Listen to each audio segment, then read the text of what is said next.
In the village of Eroka, cradled by twin mountains named Silence and Storm, the people believed every soul was born under a sign, some under rain, some under thunder, but the rarest were those born under the blood moon, red as spilled wine. They were said to be marked by spirits. Arrow was one of them. As a child, Arrow danced like fire.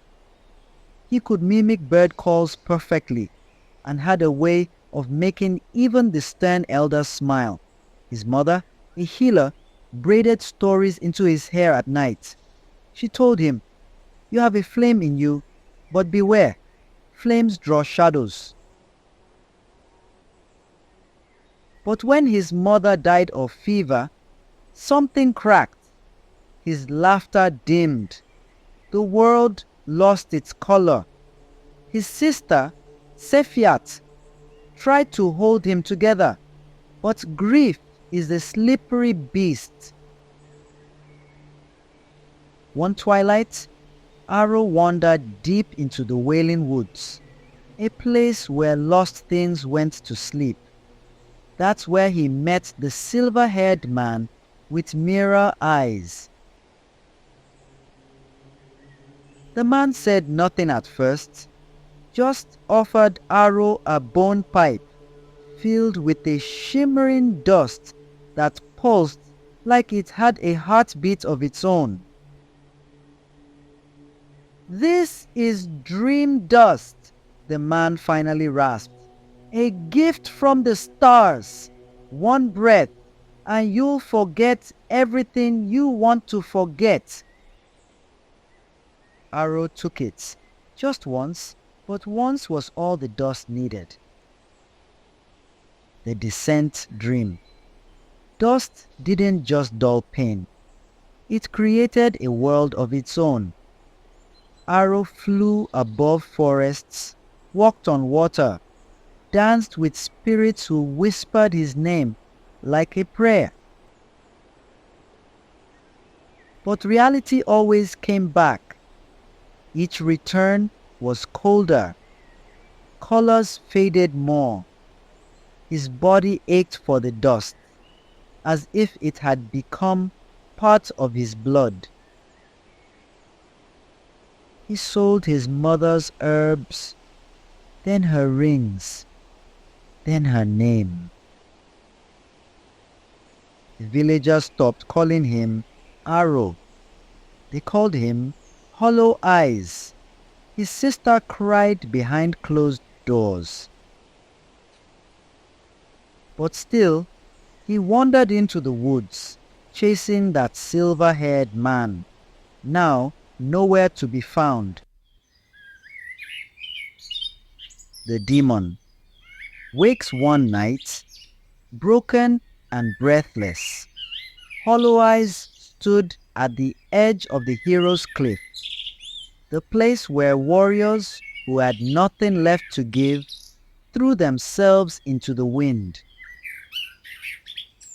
But the wind spoke to him, "Face the demon, or feed it forever." So he turned from the edge. Torch in hand, he stumbled into the forest, calling for the silver-haired man. What he found instead was a clearing wrapped in silence. In its center stood a creature made of mist and darkness, taller than the trees, with eyes like pits and claws that dripped with forgotten memories. It was the dust demon, the true source of the dream dust. "You summoned me," it snarled. "Every puff, every lie, every stolen coin, you built me." "I want to be free," Arrow whispered. The demon laughed, the kind of laugh that curdles blood. "Then fight me." The battle was not fought with swords, but with memory and will. The first night, the demon became his mother. arms open, voice soft, beckoning. Come, my son, just one more taste. Arrow fell to his knees, but did not inhale. The second night, it became Sephiat, sobbing, blaming him. You ruined us! You are supposed to protect me! Arrow screamed, but did not retreat. The third night, the demon showed him himself, as he once was, vibrant, smiling, innocent. Then it laughed. That boy is dead, Arrow whispered, but not forgotten. And so it went. Each night, a new torment, a new illusion. But Arrow endured, bleeding, vomiting, crying, but enduring. When the sun finally rose on the 8th day, the dust demon cracked like glass, screamed like thunder, and crumbled into ash. Arrow collapsed. He awoke in the arms of Sephiat. I heard the wind, she whispered. It told me to come. She nursed him back day by day. No more dust, no more lies, just water, food, silence, and stories. Arrow never returned to the heart of the village, but he built a small hut near the woods. He carved bone pipes and burned them. He trained his body. He sat with other hollow eyes who came to him shaking, desperate, wild-eyed. He told them of the dust demon, of the fights, of the fact that freedom wasn't a moment. It was a ritual, a choice, every dawn. And they listened. Sometimes the wind carries Arrow's voice through the village.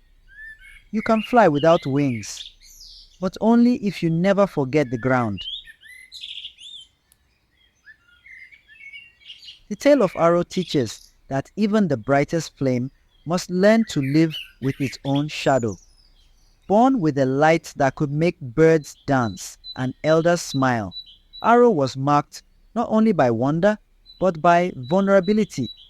For every gift, there is a test, and his came wrapped in grief.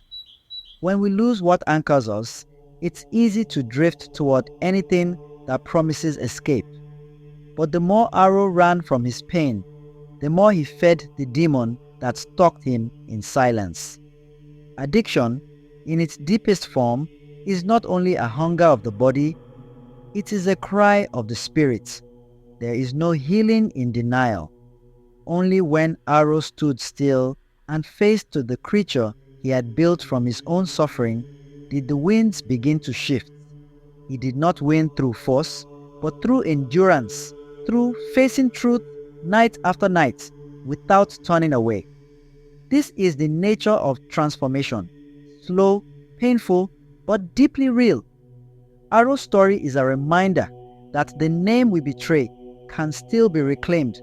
The things we break, trust, legacy, even ourselves, can be rebuilt with care, honesty, and time. And those who fall deepest often carry the map to help others rise. Above all, this story speaks to the quiet truth. You can fly without wings, but only if you remember the ground. Real strength is not in soaring above life, but in returning to it, whole, humbled, and willing to guide others through the dark. I hope this story inspires you, and please do not forget to like, subscribe, and share. Thank you, and see you in our next story. Love from Tales That Teach.